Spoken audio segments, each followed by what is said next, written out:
మన Chiranjeevi vascular and multi speciality hospital దేశంలోనే best vascular and endovascular facilities and all multi speciality care. Suman TV ప్రేక్షకులకు నమస్కారం. July 21 నుంచి 31వ తారీఖు వరకు మీన రాశి వారికి ఎలా ఉండబోతుంది, రాశి వివరణ, పరిహారాల గురించి తెలియజేయడానికి ప్రస్తుతం మనతో పాటు ఉన్నారు ఆస్ట్రో యోగం నిర్వాహకులు, ప్రముఖ జ్యోతిష్యులు బ్రహ్మశ్రీ నందిబట్ల శ్రీహరి శర్మ గురువు గారు. వారితో మాట్లాడతాం. గురుగారు నమస్కారం. గురుగారు వాగర్థ వివ సంపృక్తౌ వాగర్థ ప్రతిపత్తయే జగతః పితరౌ వందే పార్వతీ పరమేశ్వరౌ. ఆదిత్యాయ చ సోమాయ మంగళాయ బుధాయ చ గురు శుక్ర శనిభ్యశ్చరాహవే కేతవే నమః. శృంగేరి జగద్గురు పీఠాధిపతులకి, కంచి పీఠాధిపతులకి నమస్కారములు తెలియజేసుకుంటూ కార్యక్రమాన్ని ప్రారంభిద్దాం. గురుగారు, చివరి రాశి మీన రాశి జూలై 21 నుంచి 31వ తారీఖు వరకు ఎలా ఉండబోతుంది? గ్రహ సంచారం వల్ల ఎలాంటి ఫలితాలు ఉండబోతున్నాయి? మీన రాశిలో జన్మించినటువంటి వాళ్ళకి సంపూర్ణముగా గురు అనుగ్రహం ఉందమ్మా. అందువల్ల చేపట్టినటువంటి పనులలో ముందుకు సాగుతాయి. అలాగే కుజుడు కూడా సంపూర్ణంగా ఉండడం వల్ల ధైర్య సాహసాలు ప్రదర్శించి అన్ని విధాలుగా కార్యక్రమాల్ని చక్కబెట్టుకుంటూ వస్తారు. అయితే ప్రధానంగా ఒక విషయంలో మాత్రం వీరు సిద్ధంగా ఉండాలి. ఏంటి గురువుగారు? ఈ మీన రాశిలో జన్మించినటువంటి వాళ్ళకి రాశిలోనే శని సంచారం జరుగుతుంది. జన్మశని, ఏలిన నాటి శని అంటారు. కానీ వక్రీకరించినటువంటి కారణం చేత ఆకస్మిక ప్రయాణాలు అనేటువంటివి ఏర్పడతాయి. కాబట్టి ప్రయాణాలకి సిద్ధంగా ఉండాలి. ఖర్చులు కూడా ఆకస్మికంగా కలుగుతాయి. ఆ ఖర్చులకు తగ్గట్టుగా మనం కూడా సిద్ధపడాలి. అలాగే ఇంట్లో వరుసకి పెద్ద అయినటువంటి కుటుంబ వ్యక్తులు అంటే అన్నయ్య మరియు మేనమామకు సంబంధించినటువంటిది, వాళ్ళతో కాస్త విభేదాలు, వాళ్ళ గురించి ఎక్కువగా ఖర్చు పెట్టాల్సినటువంటి రావడం, అలాగే అటువంటి వాళ్ళు మీ మీద ఎక్కువగా డిపెండ్ అవ్వడం, అనగా ఈ మీనరాశి మీద డిపెండ్ అవ్వడం అనేటువంటిది జరుగుతుంది. కాబట్టి బాధ్యతలు తీసుకోవడానికి సిద్ధంగా ఉండండి. ఇది మనం ఈ యొక్క సంబంధించినటువంటి శని మార్పు వల్ల మనం చెప్పవచ్చు. అయితే ఇక్కడ గమనించుకున్నట్లయితే ఉద్యోగస్తులు ఇంకొంతకాలం వెయిట్ చేయాలి. వేరే సంస్థల్లో మారాలనుకున్నా, నిరుద్యోగస్తులు కొత్త ఉద్యోగంలోకి మారాలనుకున్నా, అలాగే ఈ యొక్క సంబంధించినటువంటి ప్రమోషన్స్ కోసం ఎదురు చూస్తున్నా, కొద్ది రోజులు ఓపిక పడితే మంచి రోజులు ప్రారంభమవుతాయి. అన్నిటికంటే ఫైనాన్స్ రంగంలో ఉన్నటువంటి వాళ్ళకి, ఇన్వెస్ట్మెంట్స్ పరంగా స్టాక్స్ మార్కెట్లో పెట్టుబడులు పెట్టేటువంటి వాళ్ళకి, ఇంకా ఏదైనా కానీ వ్యాపార విస్తరణ అలాంటి సంబంధించి పెట్టుబడి పెట్టడానికి ఇప్పుడు అనుకూలమైనటువంటి సమయం. ఎందుకంటే స్టాక్స్ లో పెట్టినా కానీ అంటే ఏంటి, తెలివితో ఆలోచన చేసి సంపాదిస్తారు కదా, అటువంటి వాటన్నింటికీ కూడాను యోగదాయకంగా ఉంటుంది. గృహం కొనుక్కోవాలి అనుకునే ఆలోచన ఎవరికైతే వస్తుందో ఆ గృహానికి సంబంధించినటువంటి లోన్స్ శాంక్షన్ అవ్వడం కానీ, ప్రధానంగా ధనపరంగా ఇబ్బందుల నుంచి బయటపడడం కానీ జరుగుతుంది. ఈ విధంగా సొంత ఇంటి కల నెరవేరుతుంది. అలాగే ఈ సంబంధించినటువంటి వివాహ సంబంధాల విషయాలకు వచ్చేసేసరికి జాగ్రత్తగా ఉండాలి. అంటే వివాహం ప్రయత్నంలో ఉన్నటువంటి అబ్బాయిలు అమ్మాయిలకి అంత ఈజీగా వివాహ సంబంధాలు కోరుకున్నవి లభించవు. అలాగే దంపతుల మధ్య మరియు ఈ సంబంధించినటువంటి ప్రేమికుల మధ్య పొరపచ్చాలు వచ్చే అవకాశం ఉంటుంది. కాస్త ఎడబాటు అనేటువంటిది ఉంటుంది. కాబట్టి దీన్ని ప్రాక్టికల్గా తగ్గించాలి అనుకున్నప్పుడు మన ఇష్ట సఖులతో, అనగా భార్యతో కానీ, భర్తతో కానీ, ప్రేమికులతో ఎవరైనా కానీ అతిగా ప్రవర్తించకూడదు. వాళ్లతో వాగ్వివాదాలు పనికిరావు. కాస్త సంతోషంగా ఉండడానికి ప్రయత్నం చేస్తే చాలా మటుకు సమస్యలు తగ్గుముఖం పడతాయి. ఎందుకంటే గ్రహాలు ఎప్పుడు ఒకే రకంగా ఉండవు కదా, మారుతూ ఉంటాయి కదా.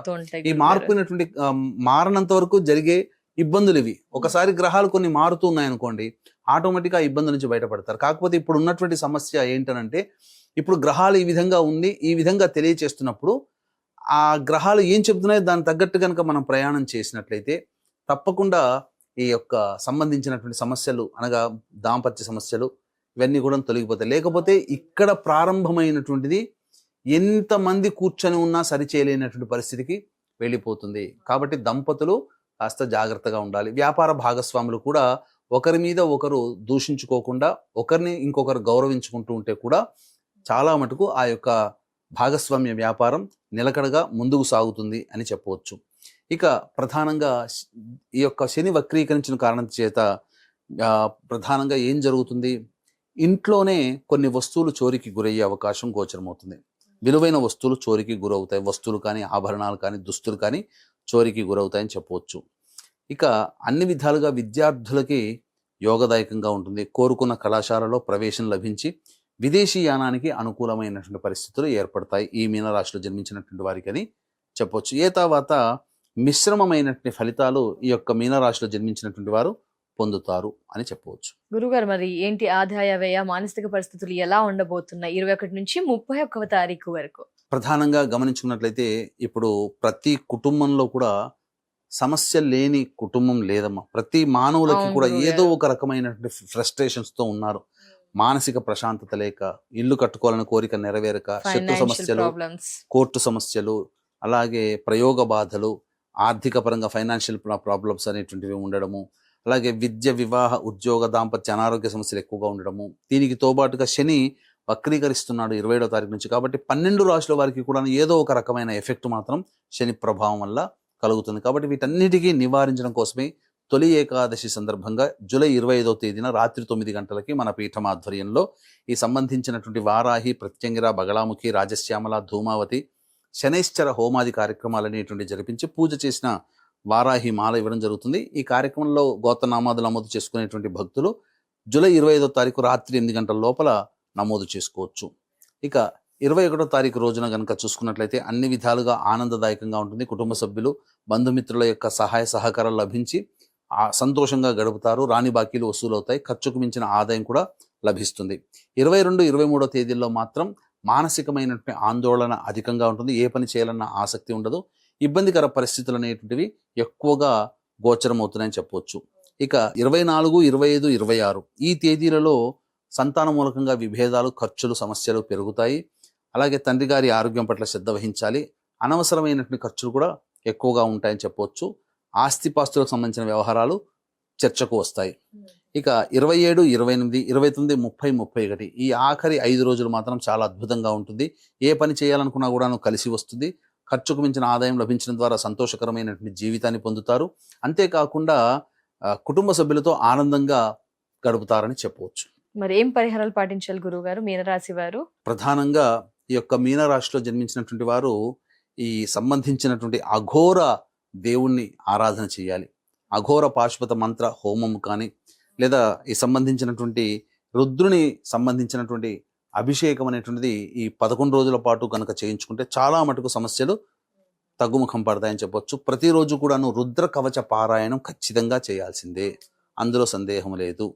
ఇక ప్రధానంగా ఎలాగో ఈ సంబంధించినటువంటి మన పీఠం ఆధ్వర్యంలో జూలై 25వ తేదీన రాత్రి 8 గంటల లోపల మన పీఠం ఆధ్వర్యంలో జరిగే వారాహి, ప్రత్యంగిర, బగళాముఖి, రాజశ్యామల, ధూమవతి, శనిశ్చర హోమాది కార్యక్రమాల్లో నమోదు చేసుకునే దలుచు భక్తులు ఆ కార్యక్రమంలో నమోదు చేసుకోవచ్చు. నమోదు చేసుకున్న వాళ్ళకి వారాహి మాల ఇవ్వడం జరుగుతుంది. తప్పకుండా. ధన్యవాదాలు గురుగారు. ద్వాదశ రాశుల వారి రాశి వివరణ తెలియజేస్తూ పరిహారాల గురించి వివరించినందుకు నమస్కారం గురుగారు. సర్వం శ్రీ ఉమామహేశ్వర పరబ్రహ్మార్పణమస్తు.